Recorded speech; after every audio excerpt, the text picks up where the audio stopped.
নমস্কার বন্ধুরা, আপনারা দেখছেন রিসার্চ বাংলা নিউজ। আমি বিশ্বজিৎ রয়েছি আপনাদের সঙ্গে। আজকের বিশ্লেষণে আমরা আলোচনা করব সংসদের একটি বিরল ও চমকপ্রদ মুহূর্ত। আজ সংসদে হঠাৎ দুবার উঠে দাঁড়ান রাহুল গান্ধী এবং তার তোলা ইস্যুতে শুধু সংসদই স্তব্ধ হয়নি, সরকার পক্ষ, বিশেষ করে কিরেন রিজিজু, তার বক্তব্যে সহমত প্রকাশ করেছেন। ভারতের সংসদীয় রাজনীতিতে এটা অত্যন্ত অস্বাভাবিক এবং উল্লেখযোগ্য একটি ঘটনা, কারণ বিরোধী দল ও সরকার দলের মধ্যে এমন সহমত প্রায় দেখা যায় না।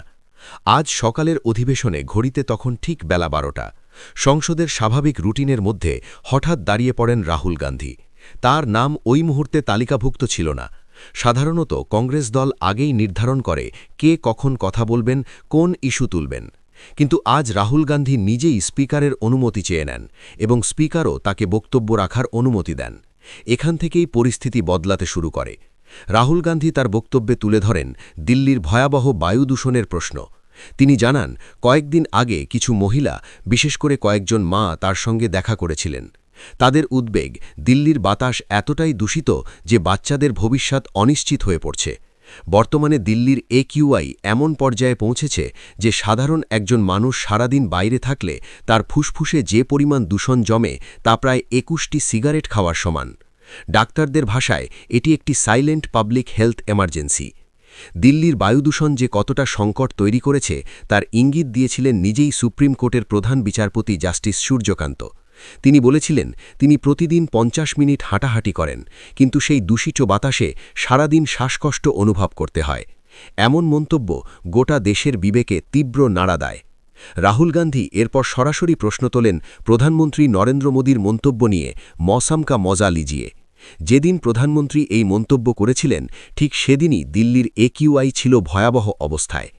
রাহুলের প্রশ্ন, যখন ডাক্তাররা মানুষকে শীতকালে দিল্লি ছেড়ে অন্যত্র যাওয়ার পরামর্শ দিচ্ছেন, যখন শিশুরা ও বয়স্করা চরম ঝুঁকিতে, তখন দেশের প্রধানমন্ত্রী কিভাবে এমন মন্তব্য করতে পারেন?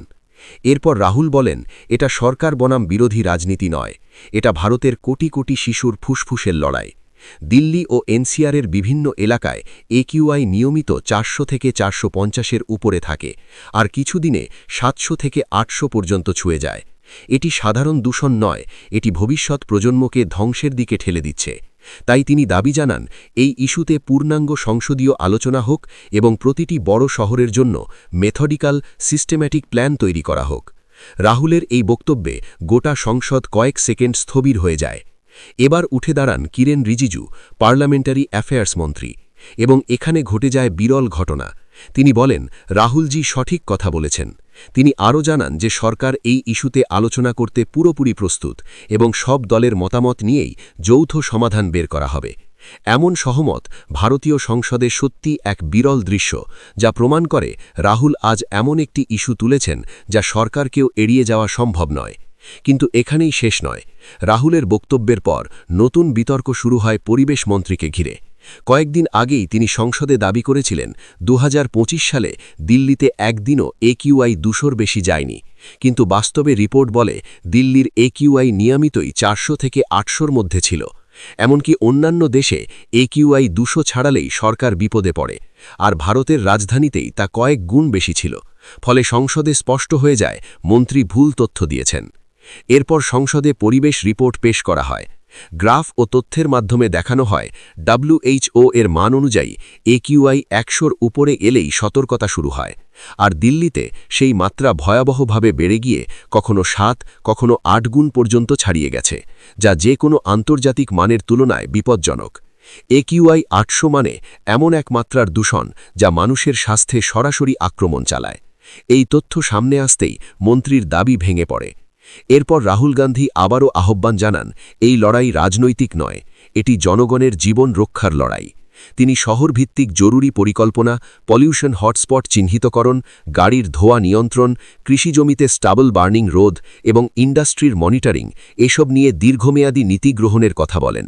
তিনি আরও বলেন, প্রধানমন্ত্রী নিজে প্রতিটি শহরের জন্য মাস্টার প্ল্যান ঘোষণা করুন। এখন প্রশ্ন, সরকার কি দ্রুত এই ইস্যু নিয়ে আলোচনা করবে, উইন্টার সেশনের মধ্যেই, নাকি আবারও পরবর্তী কোনো সেশনে ঠেলে দেবে? দেশবাসীর নজর এখন এদিকেই।